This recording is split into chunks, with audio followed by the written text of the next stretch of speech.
And here we go. Okay, so now we're live. Here we are. All right, so welcome everybody, and welcome to this episode of Random 10 Experience. Yep. And if you're just joining us for the first time, I'm Jeff. And I'm Liz. And we're the Jeff and Liz 10 of the Random 10 Experience. And we are homeschooling, work from home entrepreneurs. And, so everybody just kept asking us when we were going to start our own. Well, first we should say that, we're homeschooling entrepreneurs of 9 kids. Yeah. And well, I should say that 2 of them are in high school. But anyway, so we've got 9 kids. And the reason we started this, this little project, little apostolate, is because everybody kept asking us when we were going to start our own show. Yeah. And so this is it, right? So here we are. And on tonight's episode, we are going to be talking about why we drag our kids to Mass and why it's important, to drag your kids to church.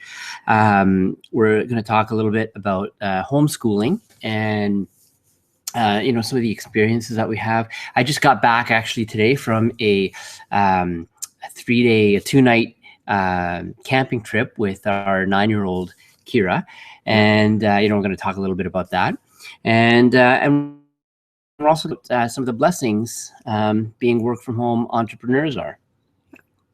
All right, good. So here we go. So the first thing that we're going to talk about is dragging your kids to Mass. Right? Dragging your kids to church. Right? And how important it is to drag your kids to church. Despite the sometimes massive struggle that it is. Yeah, because it really is a struggle, there's the our monitor. There have been times where we've literally dragged the toddlers, kicking and screaming. And then there's sometimes, you gotta drag the teenagers. Yeah. Thankfully our teenagers are pretty involved at church, so they're they're not too bad actually. They're not too bad. We haven't really had to drag them. No, because one of the things that we did early on was get them involved with the different youth groups and activities that our church has to offer. And then getting them involved even more on a volunteer level, gets them going. So and we got them involved not just in the groups but also in serving at Mass as well. So all of our kids have started out as altar servers as soon as they could. Mm-hmm. And some of them have gone on to do that for longer than others, but then others have moved on to music ministry, and some are lecturing now, and in youth ministry as well. So so really good. So I heard one time, I really liked it put this way. Sometimes bringing your kids to Mass, it seems like you're attending to the kids more than you're attending church, right? So, but it's super important. The reason I wanted to talk about that is Liz sent me an article earlier this week, just about the kids. The importance of the father figure, right, in the faith life of the children, and how much greater the rate of faith living, father modeling the faith versus if they only see their mother modeling it. So if they see both parents modeling the faith, that's best ideal. If they see only the mother, then their rate of Mass attendance or church attendance as they grow up drops to like minimal percentages. Whereas if they see only the father, if there's going to be a disparity between only the father, there's a much greater chance that they will carry on their faith life throughout the rest of their lives. That's right. And and I've said that a lot too. And so I'm a believer. I believe in God. We're devout Catholics, and one of the reasons why I think it's very important, bringing our kids to church, involves raising them with a moral code, and I've heard a lot of I'm not going to get into the debate on the show, but, people have often said, oh, we don't want to force our kids into religion. And, we want to wait till they get older, and let them make their own decisions, right? But to me, that's like not teaching them to speak until they're old enough to choose a language. The reality is you need to provide for them a foundation. You need to provide for them a foundation, which they can either accept or older. And I know in my own life, in my own life, as I grew up, in my family, we had a very definite moral code. We had very definite expectations of us. And some of them some I rejected, as a teenager, and some of them I accepted. The thing is, in the development of a teenager, in the development of a person, there comes a point where they start to decide, what do I stand for?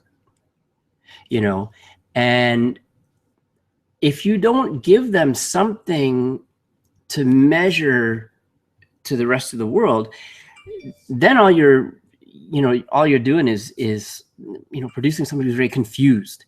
Mm-hmm. What's truth? What's this? What's that? And all this kind of other stuff. And, I know that I know some of our audience are big on philosophy, and we could talk about that after. We can talk about that later. Actually, send us an email at the email address, and I'd be happy to. We'd be happy to to have that discussion. But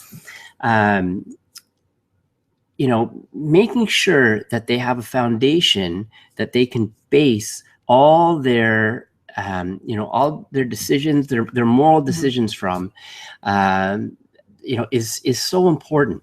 Yeah, you can't raise them in a moral vacuum. There's no such thing as moral neutrality.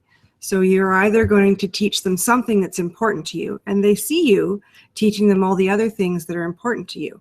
You teach them manners, you teach them consequences for poor behavior, you teach them that they have to eat their vegetables even when they don't want to. And so if they don't see you modeling and teaching them that, yes, it's important to have a faith life because a moral code needs to be based on something, then they're not going to see the importance of it, unless by some random chance they encounter it later. Yeah. And our kids are too important to just leave to random chance. Exactly. Right. So, making sure that you have, making sure that they have a moral code, a moral compass, mm-hmm. Understanding, what's right and wrong, and it's got to come from somewhere. Who decides, what's right and wrong? And, I believe, what we pass on to our kids, that all law, eventually leads up to divine law, so, these are things that we feel that's important to, pass on to our kids, and it's worth the struggle. Mm-hmm. It's worth the struggle. When they're little kids, I used to say, we used to go out when the kids were little. We would go out to restaurants all the time, and we still go out to restaurants frequently. Not as frequently as we used to. But people used to comment, "Wow, your kids are really behaved at restaurants," and it's because we went out to restaurants. So and they knew how to behave at a restaurant. Because we were always, as we started going out to restaurants, we would tell them, "This is how you behave at a restaurant." Also because we always eat dinner together as a family, so they just know how to behave at a table. Right. Some of them pick it up more naturally than others. Yeah. So, but, that's another show. But, but the same thing about going to church. Kids learn how to behave at church when you go to church. And one of the things that we did, which will be terrible for those of you who have very, very young kids who have never done this, is we always made sure we got there a little early so we can get to the front of the church. Yeah. Right. So we could always, get to the front of the church. And, why? Well, because so the kids could see what's going on. Yeah. Because when you're in the back of the church, and all they're seeing is the back of people's heads and maybe, hearing something over the speaker, and sometimes not over the speaker, the kids will lose attention because they don't know what's going on. When they're at the front, they can see what's going on. And yes, that means sometimes we're putting the toddler under the pew. Sometimes they escape, they almost make it up onto the altar. Yeah, sometimes, but just offer it up. There's a little mortification, right? So just offer it up. Yeah. And but then they're more drawn in to what's happening as well. So it's not just that they can see, it's that they can ask questions, and you can point out to them, the things that are on the altar and all the things that are in the liturgy that draw on all our senses, and you can draw their attention to those things to draw them in to experience it as well as you. And one of the things that I've heard about, like just in talking with people is like, oh, they don't like the rote prayers and stuff that sometimes we or that kids, and well, I don't think it's force feeding at all. It's rote prayers are the ABCs of the spiritual alphabet, right? When you learn how to read and write, you learn your alphabet, and the alphabet forms words, and then the words form sentences, and the sentences form paragraphs, and then the paragraphs can form stories. and and it's the same thing when we're learning our prayers. The formula or the rote traditional prayers that we have, they teach our kids to have a personal, intimate relationship with God and with Jesus Christ. And to do that, you teach them to listen to the words. You teach them to listen. Who is God? Well, God is our Father, right? So what does that mean? What's that kind of relationship like? What is a loving father? What kind of relationship does a loving father have, right? And so those rote prayers are the spiritual ABCs, to our spiritual life. And these kids are, you won't learn to have an intimate relationship with God, an intimate and personal relationship with God by accident, right? It's got to be modeled, right? And so, that's part and parcel of taking your kids to church, and experiencing that as a community. Sometimes you don't hear anything of what's going on. Sometimes you're just there because it's an obedience, right? So we don't go to church for God. God doesn't need us there. We go because we know that we need to express our devotion to God, and we need to draw the grace that God gives us in that place and in that experience, because the grace is real. Whether or not we feel like we've gotten the grace, there are some days, particularly with really little ones, when you haven't had any sleep the night before and you're just barely keeping your eyes open through the homily, or maybe not, and you're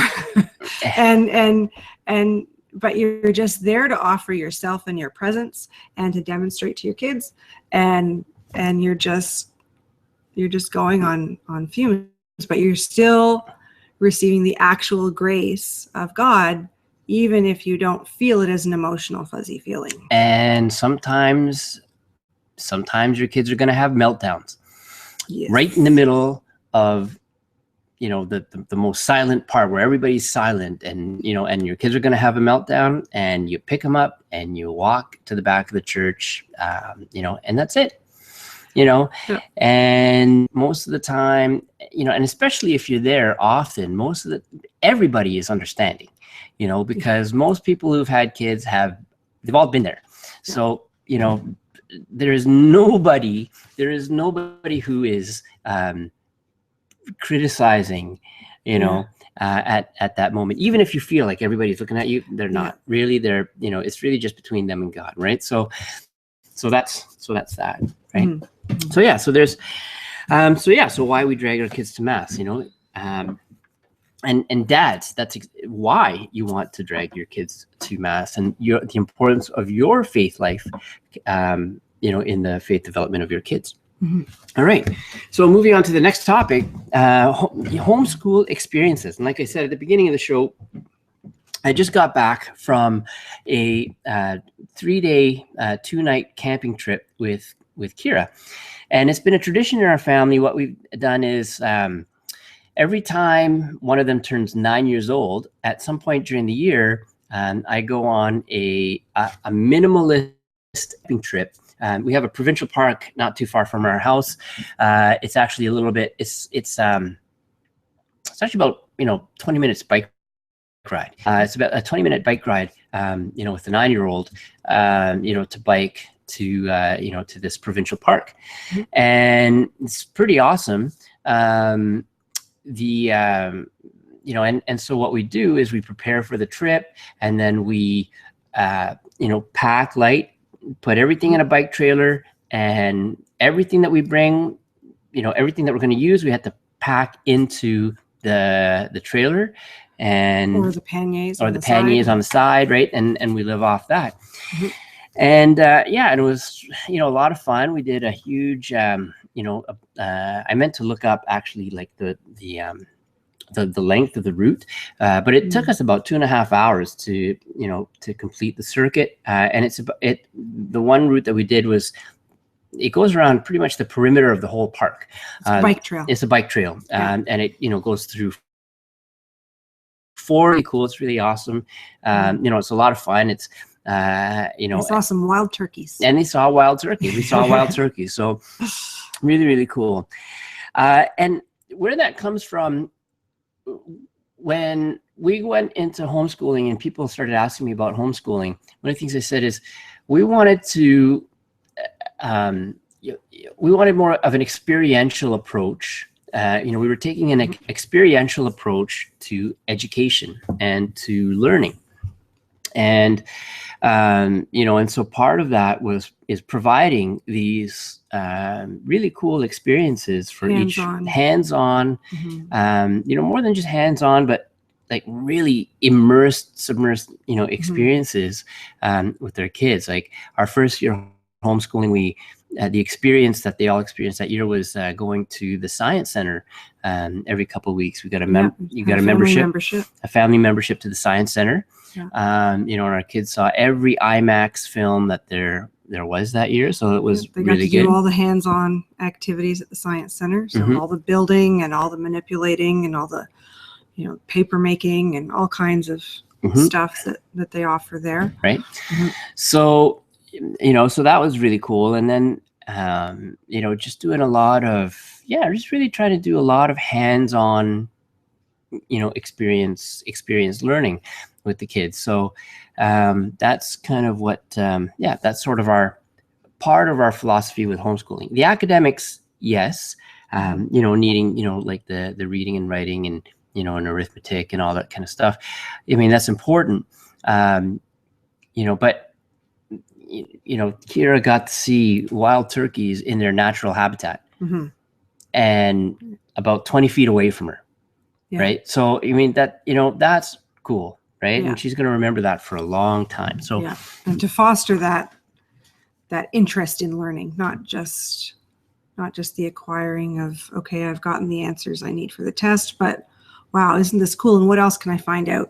How can I look it up? And we incorporated a couple of cool things. If you've been following along, actually in the Facebook group, #RandomTanExperience, you follow. I've been posting all of our trip over there, and we even had a science experiment, on how to start a matchless fire with steel wool and a 9-volt battery. So, go check out the Facebook group. If you're not a member of it yet, just, request to join, and, #RandomTanExperience. And, on Facebook, it's a group. Anyway, and join the fun. You'll see all sorts of other cool content there. All right. So we wanted also to talk tonight about the blessings of working from home. Okay. And, I wouldn't have been able to do this camping trip with Kira if we haven't been work from home entrepreneurs. I mean, I probably could have. I probably would have had to take vacation time. I would have had to book time off, work or whatever. But this being work from home entrepreneurs, allowed us to do this, right? To do this time. And so first, before talking about that, we should give a shout out to Dennis and Angie, right? Who first introduced us to working from home, working home-based business. And I've actually, so I don't know if people can see this somewhere, but I've activated the Showcase app here, and I don't know how this works, but you can see maybe on our Google Plus page, maybe, but I'm going to include the links to their Facebook pages at the bottom of this video, because Dennis is an artist. He's a singer-songwriter, and also a visual artist. And Angie has her store. Her store is Button Up Boutique. Okay. So it's Denny Gauthier and Angie. Hers is a Button Up Boutique. And so check out their Facebook pages, and definitely check out Denny's YouTube page. I'll put the link to that on this video as well. But definitely check them out. And they're the ones who introduced us to out of the box work from home living. Yeah, we were neighbors when we first moved to Alliston, and we had a few kids and they had a couple kids, and we'd see Denny out in the morning with his coffee cup in his hand, walking along with his kids on their tricycles, or just they were homeschoolers too, right? Along. Were the kids school age yet then? Just about. I think they were. Yeah, but I think they're homeschooling now. So they're also fellow they're fellow homeschoolers now too. So I think so. Yeah. If you guys are and Denny and Angie, if you guys watch this and you're not homeschooling, feel free to correct us in the comments and stuff, right? But but they first introduced us to working from home, and I thought it was the coolest thing. I mean, I thought I had a great life as a teacher, but watching these guys work from home and managing to pay all their bills and and making things work. Yeah, various projects and various streams of income, and just making it work, making life work on their own terms. So that was a huge inspiration to us, and so that started a 5-year journey towards working from home, and starting home-based business, and here we are. It's I can't say enough about home-based businesses. I think everybody should have one. Whether you work in a job or not, you should have a home-based business. And the reason, even if it's just for the tax benefits. Now, I'm not an accountant, but I do have an accountant, and working with our accountant, all of the things that all of the tax benefits that we have, all of the things. Even when I was working, we had a home-based business. We were importers business anyway, and the tax benefits we had from claiming one source of income off the other, and balancing, maximized our tax every time. Yeah. Right. Every time. So what a lot of people don't realize is that as a business owner, you pay taxes last. What we're trained to do, most of us were trained to go to school and get a job. And when you have a job and you get paid, your taxes come off first before you even see your paycheck. Whereas as a business owner, the government understands that a business has obligations. So you pay everything out first, and that all gets written off as a deduction against what your income is. And then you pay your taxes on what's left. So it works out that you end up in a much better tax position if you have those deductions available to you. And everybody knows somebody who's trying to hustle the system. Okay, so everybody knows somebody who says, "Oh, I'm going to have this business and I'm going to make losses and everything." Okay, but surprise, then they get audited. Okay, it is not worth trying to hustle the system. No. It is never worth trying to hustle the system. Okay. So it is possible for you to have a home-based business, everything on the up and up. We pay our taxes, but we pay our taxes last. This is the thing. We got, because as entrepreneurs, as businesses, a lot of the stuff that, we spend money on, is written off by our other income, right? So, so there you go. Like, so it's really, really beneficial to have a home-based business. Yeah. Now, and that's on the financial side, but also just on the family life side, to be able to show your kids, to teach them something about business that they can't learn in school. That's right. Right. Or to just for their growing, right? Mm-hmm. Not to miss those important little moments that are so fleeting in the life child. And that's one of the reasons I decided that I wanted to make the transition from, conventional work to working from home. Mm-hmm. And, because, it's easy to start a business, but, not everybody can,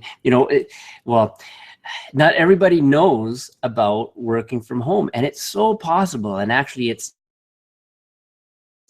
more and more people are able to, work from home, even if they have a 9-to-5 job, like just, being able, clocking your hours and stuff. But even then you're still to be accountable to, somebody else's time schedule. The great thing about us is, the great thing about our lifestyle, as work from home entrepreneurs, is we get to control, when and where and how we conduct our business, right? So it's super awesome. I know I've said that. I know I mentioned on a couple of episodes before that, we've got our courses on entrepreneurship and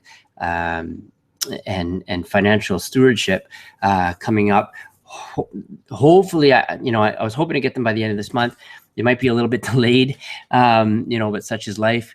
But stay tuned for that. They are coming. They are in the works. Anyway, we'll announce it when they're, announce it when they're ready. And we hope you guys look at that too, because we're going to talk more specifically about more on the specifics on, in entrepreneurship. If you want to start your own business, how do you go about it? What do you do? A lot of people don't realize that there's different levels of how you start a business. A lot of people think you got to incorporate right away, and then they take a look at all the big dollars that it takes to incorporate, and then they get scared off. No, you don't. There's lots of easier things to do. All you have in the province of Ontario, in Canada, really, all you got to do to start your own business is wake up and decide you're a business. It's that easy, right? It's that easy. So anyway, we're coming up to the top of the hour. Yeah, we're at the top of the hour, and so hopefully you guys enjoyed this episode. Remember to send your comments and your questions to random10experience@gmail.com. And we'd love to hear from you. Yeah. Okay, so that's it for now. Have a great night, everybody.